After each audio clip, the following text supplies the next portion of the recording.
Arrancamos una nueva edición de Café Financiero con toda la información necesaria para cuidar tu dinero. Hoy vamos a hablar de seguros para autos. Te vamos a contar cuáles son las compañías más económicas para asegurar un 0 kilómetro. Vamos a repasar lo sucedido en los mercados de capitales y en el último bloque vamos a analizar los hechos más destacados en materia económica de estos últimos días con la presencia del economista Bernardo Kosakov.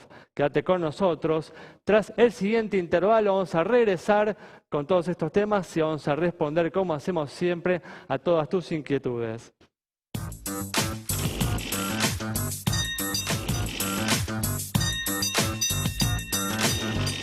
Bueno, ya estamos aquí con la presencia de Santiago Chelala y hoy también nos está acompañando Diego Martínez Bursaco.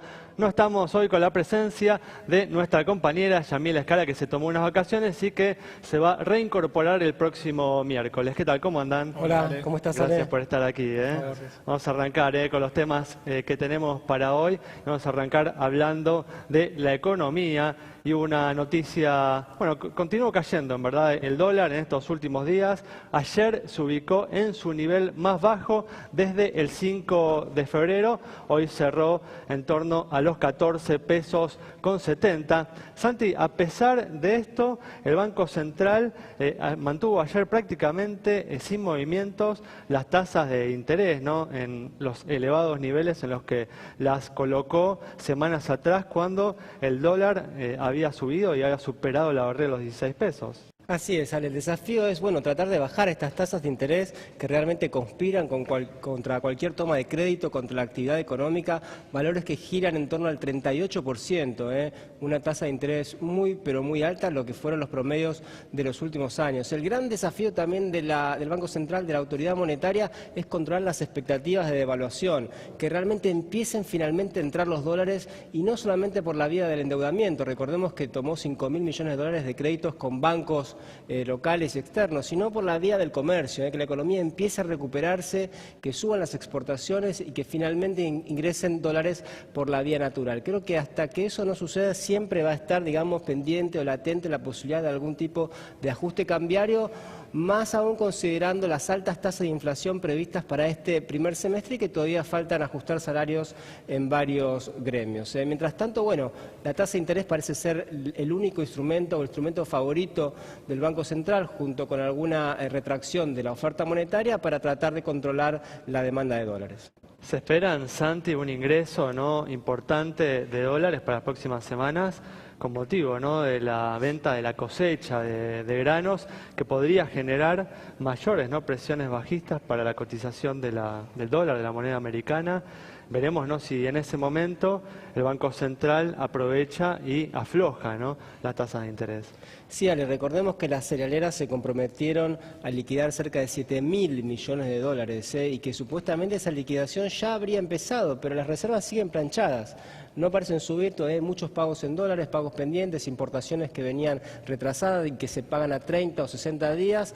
Así que realmente creo que es el termómetro a seguir, el nivel de reservas. Una vez que efectivamente comienza a haber más dólares o mayor demanda de dólares de lo que la gente intenta comprar en el mercado minorista, empiezan a subir las reservas internacionales, va a ser eso muy, pero muy importante para efectivamente desactivar toda la especulación en torno al tipo de cambio. Bueno, lo que sí ha logrado el Banco Central en estas últimas semanas es una caída importante en el valor de la divisa que, como decía hace unos minutos, se ubicó ayer en su nivel más bajo desde el 5 de febrero. Vamos a cambiar de tema y, como adelanté en la apertura, vamos a brindarles información de seguros para autos. Te voy a contar cuáles son las compañías que hoy están ofreciendo las coberturas más económicas para un automóvil 0 kilómetro. Y en esta oportunidad cotizamos estas coberturas para un Volkswagen Gol Trend 0 kilómetros de ya, valuado en 178.000 pesos. Y vamos a ver justamente a continuación el costo de un terceros completo en el mercado local y cuáles son los precios que están cobrando las compañías. Vemos a Provincia Seguros con un costo de 1.098 pesos mensuales, Sancor 1.107, La Caja 1.115, San Cristóbal 1.126, Rivadavia 1.136, QBE en la otra placa 1140, Federación Patronal 1210, Zurich 1420, la segunda 1440 y cerrando Mapfre con 1.458 pesos mensuales. Ahora vamos a pasar a un todo riesgo y cotizamos justamente una cobertura con una franquicia en torno a los 5.000 pesos. Y a continuación justamente en la placa vamos a ver lo que están cobrando las compañías por esta póliza. Tenemos por ejemplo a Sancor con un costo de 1.505 pesos mensuales, Provincia Seguros 1.523, QBE 1.533, San Cristóbal 1.578, Federación Patronal 1.669, después en la otra placa La Caja 1.677, Rivadavia 1.710, Mapfre 1.712, la segunda 1.715 y Zurich 1.756 pesos para esta cobertura. Y voy a agregar un detalle importante, pues justamente frente a la preocupación por las cuestiones climáticas, les hemos preguntado a todas estas compañías si ofrecen algún tipo de protección contra justamente fenómenos climáticos. En particular nos preocupaba el tema de daños por inundaciones. Bueno, estas 10 compañías que acabamos de mostrar, solo una, que es Zurich, brinda e incluye en la cobertura que justamente mostramos en las placas, por eso también es la cobertura más cara, incluye una protección contra daños por inundaciones. Es un dato para tener en cuenta, en particular, ¿no?, en aquellas zonas del país en donde hay propensión a sufrir este tipo de fenómenos. Bueno, vamos a cambiar ahora de tema y vamos a comenzar con el repaso de lo sucedido en los mercados de capitales y una semana opaca, ¿no?, una semana sin brillo en el mercado local, Diego, con una caída hoy, ¿no? Sí, Ale, lo que hablabas con Santi anteriormente de tasas de interés altas, dólar a la baja, no solamente tiene su correlato negativo en el nivel de actividad, sino también en la bolsa, ¿sí? Supongamos que un inversor recién se inicia en el mercado de capitales y quiere invertir sus primeros ahorros teniendo una tasa de interés de 38% anual, como comentaba Santi, el costo de oportunidad de invertir en activos de mayor riesgo es muy alto. Entonces, eso también quita un poco de incentivo a invertir acciones y bonos. Y también tenemos que los bonos han mostrado una tendencia declinante, sobre todo los bonos dolarizados, por efectivamente lo que contaban recién. Una tendencia a la depreciación del dólar contra el peso hace que la demanda de estos instrumentos esté más debilitada. Pero hay una relación muy estrecha, ¿no?, entre la tasa de interés y los precios de los activos bursátiles, ¿no? Eso uno lo ve, por ejemplo, en Estados Unidos, en donde cuando hay una expectativa de suba de tasas, enseguida, digamos, caen los precios de todos los activos y viceversa, ¿no? Sí, por supuesto, vale. Cuando tenemos activos de riesgo, lo que se ve, lo que se observa es que el inversor está menos predispuesto a tomar ese riesgo. Y básicamente acá los únicos ganadores, cuando uno analiza a nivel bursátil, son los bancos. ¿Por qué? Porque los bancos se fonden a tasas relativamente más bajas. Cuando uno quiere hacer un plazo fijo en la bolsa, en los bancos le pagan alrededor del 28-29% y esa plata es colocada en las LEVAC que emite el Banco Central. Hay un diferencial de casi 10 puntos porcentuales que se termina quedando a las entidades financieras. Bueno, eso lo vamos a ver claramente el viernes, porque el viernes te vamos a contar cuánto están justamente ofreciendo algunos de los principales bancos del mercado por sus plazos fijos y vamos a ver justamente este diferencial importante que se está dando entre las tasas de los plazos fijos y las tasas que ofrece el Banco Central por las letras. Cerramos así este bloque, quédate ahí, en instantes estamos con mucha más información.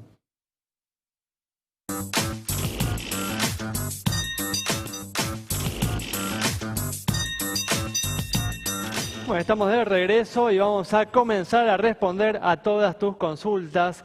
Vamos a comenzar, como hacemos siempre, con el estado de las entidades bancarias. Y, por ejemplo, aquí tenemos la inquietud de Roberto sobre la situación del Banco Galicia. Para Roberto, entonces, vemos los números del balance del Banco Galicia. Tiene un patrimonio de 13.425 millones de pesos, depósitos por 88.300 millones y resultados positivos de 3.526 millones en el último ejercicio, según información del Banco Central. Tiene buenos indicadores de solvencia y también de liquidez, cara sonriente para el Banco Galicia. Bueno, como dijimos en el bloque anterior, para desalentar la compra de dólares, y de alguna manera también para detener, ¿no?, la suba que venía mostrando en la cotización de la moneda americana. El Banco Central subió hace algunas semanas fuertemente la tasa de interés, lo que viene golpeando a todos aquellos que necesitan financiamiento y que han visto aumentar el costo del mismo a partir justamente de esta medida. Maite Peñoniori conversó con el público en la calle sobre este tema. Café Financiero dialogó con los consumidores para saber cómo los viene afectando la suba de tasas de interés y si consideran que fue una política acertada por parte del gobierno. ¿Se vio afectado por la suba de tasas de intereses? No, porque no tomé crédito ni nada. ¿Te parece acertada esta política del gobierno? No. ¿Por qué? Y porque no es así. Está perjudicando al trabajo. Sí y no. Sí, porque puede llegar a ingresar más capital para que ellos se puedan manejar. Pero al mismo momento, al pagar más tasas de interés, también le pagamos más nosotros. Yo creo que el objetivo del gobierno es acrecentar el empleo. O sea que si son coherentes, no creo que tomen una medida que vaya en contra de eso. ¿Y en relación al cepo, le hubiera parecido mejor mantenerlo? No, para nada. Tiene que haber libertad de mercado. No fue acertado levantarlo. ¿Por qué? Y porque todo lo que tenga que ver con las mayores libertades para las personas y que cada uno pueda protegerse contra la inflación y contra lo que le toca en la vida, de acuerdo a lo que piensa, me parece que está bueno. Bueno, como hemos dicho en alguna oportunidad, la salida del cepo obligó, ¿no?, al gobierno a tener que elegir entre tasas de interés elevadas o un dólar elevado. Con sensatez, ¿no?, dadas las circunstancias, eligió justamente tasas de interés más altas. Obviamente esto tiene un costo, como hemos dicho a lo largo del programa, importante para la economía. Esperemos, ¿no?, que, como decíamos antes, con el ingreso de los dólares de la cosecha, el Banco Central pueda bajar un poco el costo del crédito, ¿no? Sí, la famosa teoría de la manta corta, ¿no? Cuando uno tiene múltiples objetivos y todos no se pueden cumplir a la vez. Vamos a ver qué pasa en el segundo semestre, si efectivamente hay señales fuertes de desaceleración de la inflación y con eso comienzan a calmarse de vuelta las expectativas de devaluación y las tasas de interés se acomodan en niveles más normales. Muy bien, bueno, vamos a continuar con el repaso de lo sucedido en los mercados de capitales. Nos vamos a mover hacia el ámbito internacional que entregó buenas noticias en estos últimos días para la Argentina con un aumento importante, ¿no?, en el precio del principal producto de exportación de nuestro país y al mismo tiempo también un aumento importante del precio del petróleo, ¿no? Sí, así es, Ale. Efectivamente, la Reserva Federal se mostró un poco más preocupada por la situación de la economía en Estados Unidos y esto motivó una baja del dólar.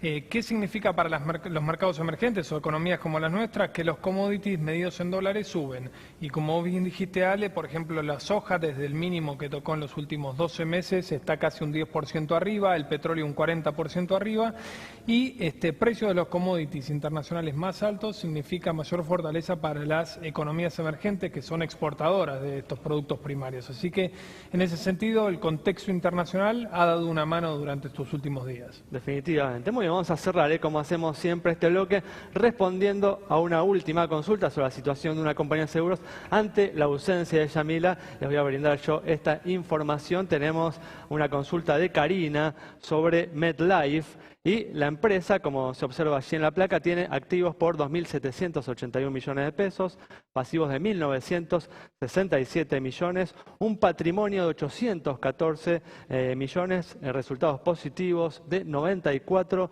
millones de pesos. La empresa ha tenido primas de 1.034 millones de pesos en el periodo en cuestión y acumula juicios 630 juicios. La empresa tiene buenos indicadores, tiene indicadores en línea con los del promedio del sistema, así que le asignamos una luz verde en el semáforo. Y con esta información cerramos este bloque. Quédate con nosotros. Al regreso vamos a estar analizando las principales noticias económicas de estos últimos días con la visita del economista Bernardo Kosakov.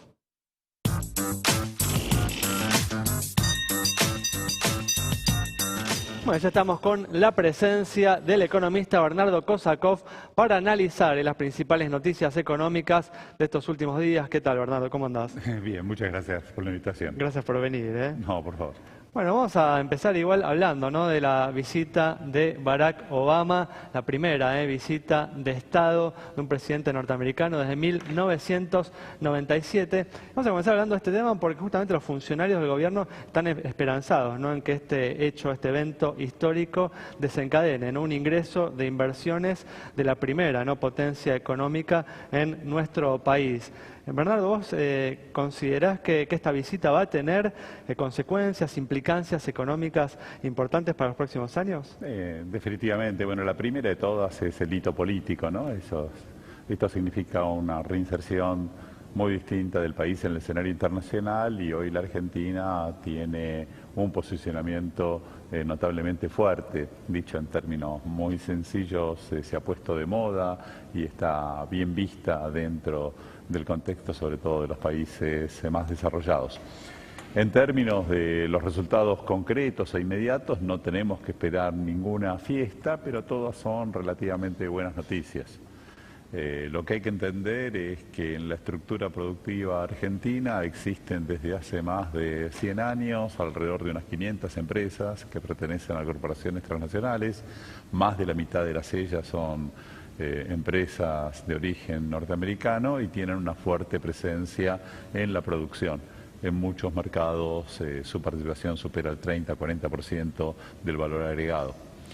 Y lo que aparece es una gran asimetría de esta fuerte participación en el escenario doméstico y su mala inserción en las cadenas globales de estas compañías, en particular porque en los últimos 10 años muy pocas de ellas han logrado ganar lo que se denominan plataformas globales. Esto es que la corporación le asigne por 5, por 10 años una participación en la generación de valor, de tecnología dentro de la corporación. Pero Bernardo, ¿este acercamiento político implica necesariamente que esas empresas vayan a invertir? ¿No tienen que darse otras condiciones? ¿No tienen que darse condiciones de rentabilidad, de buenas expectativas para el futuro para esas empresas?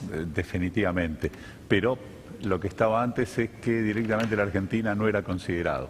Directamente una propuesta de la filial doméstica para ganar una licitación interna de la corporación no podían ni siquiera tener la alternativa de evaluar si existían estos retornos. Ahora lo que existe es justamente este proceso y obviamente la decisión de inversión no va a ser simplemente por este clima político, sino porque existe un negocio concreto. Lo que es muy interesante es que aparecen una cantidad de actividades complementarias en estas empresas que antes no las pensábamos, porque no es solamente que le asignen generar un producto, sino que en muchos casos hoy las transnacionales están generando actividades de investigación y desarrollo en los países de desarrollo intermedio, como es el caso de Argentina, y al mismo tiempo lo que hay encadenamientos con una gran cantidad de servicios. Es totalmente normal, por ejemplo, que estas empresas contraten la publicidad para toda la corporación del mundo, o que contraten todo el manejo de las contabilidades y el manejo del software a través de profesionales que están en la Argentina y que tienen ese tipo de inserción. Entonces, lo que hay es un conjunto de encadenamientos posibles que se pueden generar. Los anuncios que se van a concretar ahora son de una magnitud importante frente a la ausencia de inversiones de la última década, pero obviamente no tienen un impacto macroeconómico, sino que tienen más bien un impacto sectorial.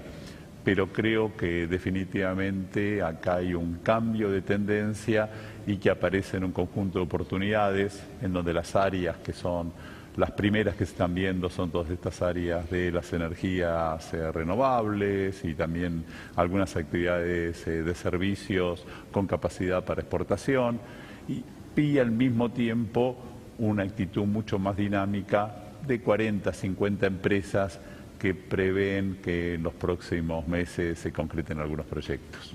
Bueno, Bernardo, hubo un coqueteo, digamos, de ambas partes, ¿no? Algunas declaraciones de Susana Marcorro, la canciller, hablando bien de un tratado de libre comercio. Después, del lado de Estados Unidos, también hubo algunas declaraciones en ese sentido. ¿Ves viable, ves posible un tratado de libre comercio, aunque sea mala palabra hoy? Y si esto sería bueno o malo para la economía argentina. No, a ver, creo que eso es muy de mediano plazo.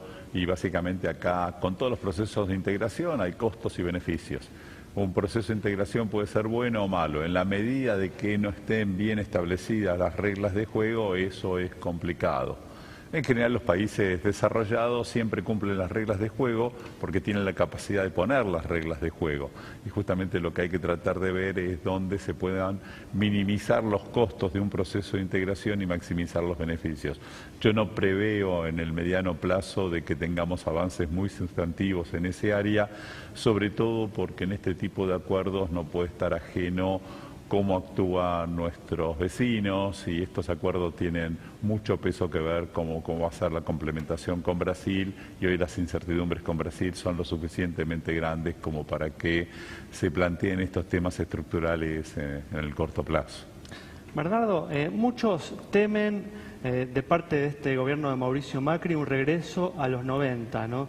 Y la visita de Barack Obama suma argumentos en este sentido, ¿no? Porque la última justamente visita de Estado de un presidente norteamericano fue en el gobierno de Menem, y en un momento además de mucho acercamiento, de mucha alineación, ¿no?, política de nuestro país con los Estados Unidos. ¿Vos ves que se puede estar regresando, yendo hacia los 90 nuevamente? No, creo que no. Creo que lo que estamos viendo es algo bastante distinto y se parece más a alguna alternativa de un programa desarrollista, en donde obviamente tiene una idea de generar mecanismos de competencia y más participación activa de los mercados, pero para nada creo que es una vuelta a un fundamentalismo en donde se cree que las reglas de mercado pueden dar la coordinación plena del sistema económico. Lo que uno está observando en este momento, inclusive en esta estrategia gradualista del gobierno, en donde no se optó por atacar directamente lo que se sabe que es el corazón serio de la economía, que son las cuestiones fiscales, en el corto plazo, con una actitud de un ajuste fuerte, porque no es el camino que es el más aconsejable como para poder administrar la gobernabilidad y minimizar los costos sociales. Y creo que ahí ya está la primera definición, que tenemos un nivel de gradualismo, de pragmatismo, de intervención por parte del sector público notablemente más fuerte. Lo que estamos viendo es la transición de un modelo que estaba estrictamente articulado en términos de el fomento del consumo a uno en donde se le va a dar una idea de no destrozar el consumo, ni mucho menos, porque esa es la base de negocios de la mayor parte de las empresas en Argentina y la base del empleo, pero en donde se va a centrar mucho más la atención en los procesos de inversión y en incentivar a las exportaciones. Y en este sentido hay una apuesta mucho más fuerte a generar las condiciones para poder aumentar el valor agregado de la economía argentina, y creo que en este sentido va a haber discusiones y el objetivo no es solamente tener una torta más grande, sino que también se distribuya en forma más equitativa, y creo que las experiencias del pasado nos demuestran que cuando no se tuvieron en cuenta estos fenómenos de inclusión y distribución, esto generó inconsistencias y sustentabilidad en el mediano plazo. Claro. Bernardo, formás parte de un nuevo consejo que está justamente trabajando con el Ministerio de la Producción en estas materias. ¿Qué es lo que debería hacer ese consejo y hacia dónde va la Argentina en materia de producción? Nos quedan unos 40 segundos como es un consejo honorario y está formado por algunos empresarios y algunas personas que estudiamos los temas de competitividad, y justamente lo que se trata de ver es la consistencia de las políticas que están aplicando en el corto plazo con una visión de hacia dónde puede ir el país en términos de un modelo de producción. Esto es, qué es factible, deseable y posible, tratando de generar un modelo que genere más valor agregado, más empleo calificado, más innovación, y tratando de apoyar y de criticar aquellas cosas que justamente tengan que ver con implicancias, con una visión más de mediano plazo y de largo plazo. Muy bien, bueno, Bernardo, muchas gracias por haber estado con nosotros. Nos vamos entonces con este análisis muy interesante de Bernardo Kosakov sobre la llegada, ¿no?, la visita de Barack Obama a la Argentina, sus implicancias económicas y bueno, y el futuro, ¿no?, las claves para el futuro de la economía argentina en este modelo que se diferencia claramente del que se practicó hasta finales del año pasado, y que en última instancia esperanzadoramente Bernardo nos dice que no es un regreso a los 90. Nos reencontramos el próximo viernes a las 20 horas aquí en Metro.